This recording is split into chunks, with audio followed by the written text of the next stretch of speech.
Hi friends, എല്ലാവർക്കും രാജീസ് കിച്ചൻ്റെ പുതിയൊരു വീഡിയോയിലേക്ക് സ്വാഗതം. ഇന്ന് നാം ഇവിടെ ഉണ്ടാക്കാൻ പോകുന്നത് സേമിയ പായസമാണ്. അത് സാധാ സേമിയ പായസമല്ല, കാരമലൈസ് ചെയ്ത സേമിയ പായസം. ഒരു വെറൈറ്റിയാണ് കേട്ടോ, നല്ല ടേസ്റ്റാണ്. അപ്പം നമുക്ക് നേരെ വീഡിയോയിലേക്ക് പോയാലോ.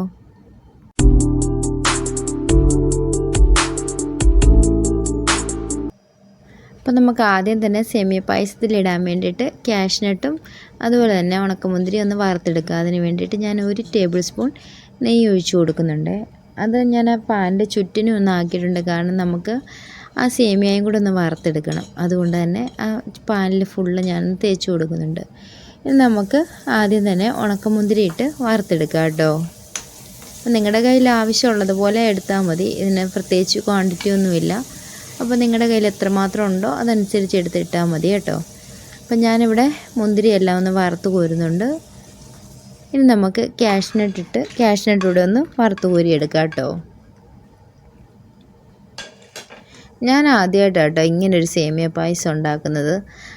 കാരമലൈസ്ഡ് സേമിയ പായസം ഉണ്ടാക്കുന്നത് ഞാൻ ആദ്യമായിട്ടാണ്. പക്ഷേ എനിക്ക് നല്ല ഇഷ്ടമായി കേട്ടോ. കാരണം വേറൊന്നുമല്ല, പാലിൻ്റെ ആ ചുവയൊന്നും നമുക്ക് കിട്ടത്തില്ല ഇങ്ങനെ ഉണ്ടാക്കുന്ന സമയത്ത്. അല്ലെന്നുണ്ടെങ്കിൽ നമുക്ക് പാലിൻ്റെ ഒരു ടേസ്റ്റ് കിട്ടത്തില്ലേ. പാലിൻ്റെ ടേസ്റ്റ് ഇഷ്ടമാണോ എന്ന് ചോദിച്ചാൽ എനിക്ക് കുഴപ്പമില്ല, ഞാൻ സേമിയ പായസം കുടിക്കും. പക്ഷേ എന്നാൽ എനിക്ക് ആ പാലിൻ്റെ ടേസ്റ്റ് ഒരുപാട് അങ്ങനെ ഇഷ്ടമല്ല താനും. അങ്ങനെ ഒരു ടൈപ്പാണ്. അപ്പം നമ്മൾ കാഷ്നട്ടൊക്കെ ഇതേ വറുത്ത് കോരി മാറ്റുന്നുണ്ട്. ഇനി നമുക്ക് സേമിയ ഒന്ന് വറുത്ത് കോരി എടുക്കാം. അതിന് വേണ്ടിയിട്ട് ഞാൻ 1 കപ്പ് സേമിയാണ് എടുത്തിരിക്കുന്നത്.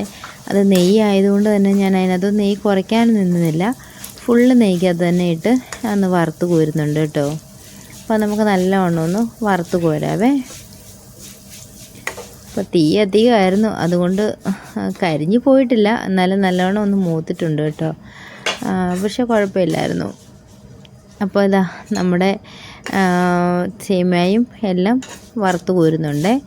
ഇനി നമുക്ക് പഞ്ചസാരയൊന്ന് കാരമലൈസ് ചെയ്തെടുക്കണം. അതിന് വേണ്ടിയിട്ട് ഞാനൊരു 3/4 കപ്പിൻ്റെ പഞ്ചസാരയാണ് ഇട്ട് കൊടുത്തിരിക്കുന്നത്. ആ വീഡിയോ ഞാൻ പിടിച്ചിട്ട് കിട്ടിയില്ല കേട്ടോ, അതാ 2ാമത് കപ്പ് കാണിക്കുന്നത്.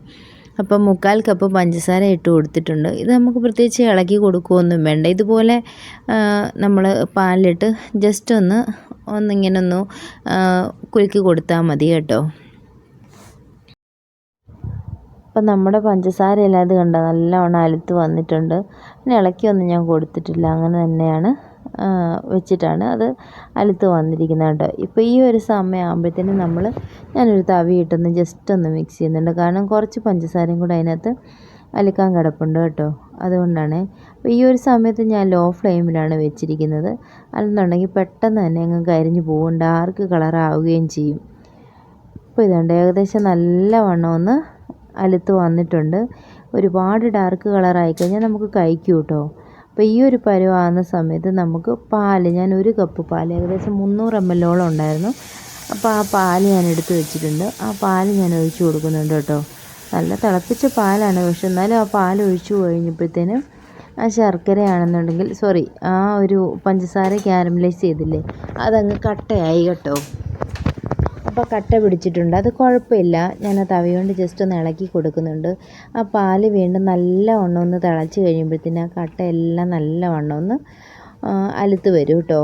അപ്പോൾ അതുകൊണ്ട് ആ കട്ടയായെന്നോർത്ത് പേടിക്കണ്ട. പിന്നെ നിങ്ങൾ ഈ പാൽ ഒഴിച്ചു കൊടുക്കുന്ന സമയത്ത് ശ്രദ്ധിക്കണം, കുറച്ചേ ഒഴിക്കാവുള്ളൂ, കാരണം മുഖത്തോട്ടൊന്നും തെറിക്കാതെ ശ്രദ്ധിക്കണം കേട്ടോ. അപ്പോൾ ഇതാ നല്ലവണ്ണം മിക്സായി വന്നിട്ടുണ്ട്. കണ്ടില്ലേ, നല്ലവണ്ണം ആ പഞ്ചസാരയുടെ കാരമലൈസ് ചെയ്ത് കട്ട പിടിച്ചതൊക്കെ നല്ലവണ്ണം അലുത്ത് വന്നിട്ടുണ്ട്. ഇനി നമുക്ക് 1 കപ്പ് പാലും കൂടെ ഒന്ന് ആഡ് ചെയ്ത് കൊടുക്കാം. അപ്പം ടോട്ടൽ ഞാൻ 600 ml പാലാണ് ഇവിടെ എടുത്തിരിക്കുന്നത് കേട്ടോ. 600 ml പാൽ കേട്ടോ. അപ്പം നമ്മൾ ആ പാലൂടെ ഒഴിച്ച് കൊടുത്തതിന് ശേഷം വീണ്ടും നല്ലവണ്ണം ഒന്ന് മിക്സ് ചെയ്ത് കൊടുക്കുന്നുണ്ട്. ഞാൻ ആ ഒരു സ്പൂണ് കൊണ്ട് ആ പാൻ്റെ സൈഡിലൊക്കെ ഒന്ന് നോക്കുമായിരുന്നു കേട്ടോ. അപ്പോൾ അവിടെ സൈഡിലൊക്കെ കട്ട പിടിച്ചിരിപ്പുണ്ടായിരുന്നു കേട്ടോ. എനിവേ അതൊന്ന് ഇളക്കി വിട്ടപ്പോഴത്തേനും അത് നല്ലവണ്ണം പാൽ തിളച്ച് വന്നപ്പോൾ സെറ്റായി വന്നിട്ടുണ്ട്. ഇനി നമ്മൾ വറുത്ത് വെച്ചിരിക്കുന്ന വെർമിസെല്ലി ഉണ്ടല്ലോ, അതായത് സേമിയ നമുക്ക് അതിലേക്ക് ഇട്ട് കൊടുക്കാം. ഇട്ട് കൊടുത്തിട്ട് നമുക്ക് ആ സേമിയ നല്ലവണ്ണം ഒന്ന് ഇളക്കി കൊടുത്ത് ഒന്ന് വേവിച്ചെടുക്കുക കേട്ടോ. ഇപ്പോൾ കണ്ടില്ലേ ചായയുടെ ഒരു കളറല്ലേ.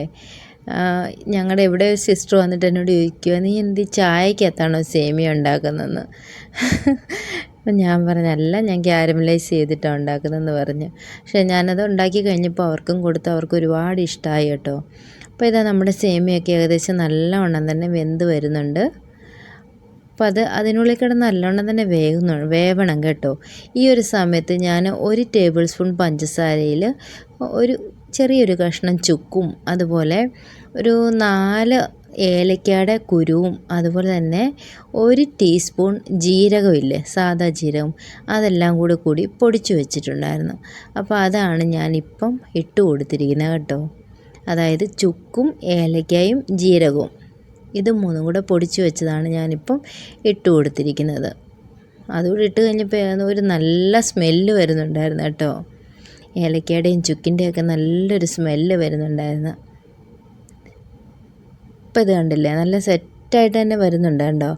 അടിപൊളി ടേസ്റ്റായിരുന്നു. അപ്പം ഞാൻ ആദ്യമായിട്ടാണ് ഇത് ഉണ്ടാക്കുന്നത് കേട്ടോ, പക്ഷെ എനിക്ക് ഒരുപാട് ഇഷ്ടമായി. അപ്പോൾ നമ്മുടെ പായസമൊക്കെ നല്ലവണ്ണം കുറുകി വന്നിട്ടുണ്ട്. ഈ ഒരു സമയത്ത് നമ്മൾ വറുത്ത് വെച്ചിരിക്കുന്ന ഉണക്കമുന്തിരിയും അതുപോലെ അണ്ടിപ്പരിപ്പും കൂടി നമുക്കൊന്ന് ഇട്ട് കൊടുത്തതിന് ശേഷം നല്ലവണ്ണം ഒന്ന് മിക്സ് ചെയ്തെടുക്കാം. അപ്പം നിങ്ങൾക്ക് കുറച്ചുകൂടെ ലൂസായിട്ട് വേണമെന്നുണ്ടെങ്കിൽ കുറച്ച് പാലൂടെ ഒഴിച്ചു കൊടുത്തതിന് ശേഷം നല്ലവണ്ണം ഒന്ന് തിളപ്പിച്ചെടുത്താൽ മതി കേട്ടോ. അപ്പോൾ ഇതിനകത്ത് ഞാൻ വേറെ എക്സ്ട്രാ പഞ്ചസാര ഒന്നും ചേർത്തിട്ടില്ല. ആ 3/4 കപ്പും പഞ്ചസാരയും ക്യാരമലൈസ് ചെയ്തെടുത്തതേ ഉള്ളൂ കേട്ടോ. പിന്നെ ഞാൻ 1 ടേബിൾ സ്പൂൺ ചുക്കും അതുപോലെ ഇതെല്ലാം കൂടി ഒന്ന് പൊടിച്ചെടുത്തത് മാത്രമേ ഉള്ളൂ. അപ്പോൾ ഇതാണ് നമ്മുടെ ഇന്നത്തെ പായസത്തിൻ്റെ റെസിപ്പി. കണ്ടില്ലേ, നല്ല അടിപൊളിയായിട്ട് നല്ല കുറുകി സെറ്റായി തന്നെ നമുക്ക് കിട്ടിയിട്ടുണ്ട് കേട്ടോ. അപ്പോൾ നല്ല ടേസ്റ്റാണ്. നിങ്ങൾ ഇതുപോലെ ട്രൈ ചെയ്തിട്ടില്ലെന്നുണ്ടെങ്കിൽ എന്തായാലും നിങ്ങളൊന്ന് ട്രൈ ചെയ്ത് നോക്കും. 100% നിങ്ങൾക്ക് ഇഷ്ടപ്പെടുമെന്ന് ഞാൻ ഗ്യാരൻറ്റി പറയാണ് കേട്ടോ. അപ്പം ഇന്നത്തെ വീഡിയോ ഇഷ്ടപ്പെട്ടുവെങ്കിൽ ലൈക്ക് ചെയ്യണം, ഷെയർ ചെയ്യണം, കമൻറ്റ് ചെയ്യണം. അതുപോലെ തന്നെ സബ്സ്ക്രൈബ് ചെയ്യാതെ കാണുന്ന കൂട്ടുകാരാണെന്നുണ്ടെങ്കിൽ ഒന്ന് സബ്സ്ക്രൈബ് ചെയ്ത് സപ്പോർട്ട് ചെയ്തേക്കണേ. അതുപോലെ തന്നെ അടുത്തുള്ള ബെല്ലൈക്കൺ കൂടി പ്രസ് ചെയ്ത് ഓൾ എന്ന ഓപ്ഷൻ കൊടുക്കുകയാണെന്നുണ്ടെങ്കിൽ ഞാനിടുന്ന വീഡിയോസ് പെട്ടെന്ന് തന്നെ നിങ്ങൾക്ക് കിട്ടുന്നതായിരിക്കും. അപ്പോൾ മറ്റൊരു വീഡിയോ ആയിട്ട് വരും വരേക്കും എല്ലാവർക്കും താങ്ക്സ് ഫോർ വാച്ചിങ്. ടാറ്റാ.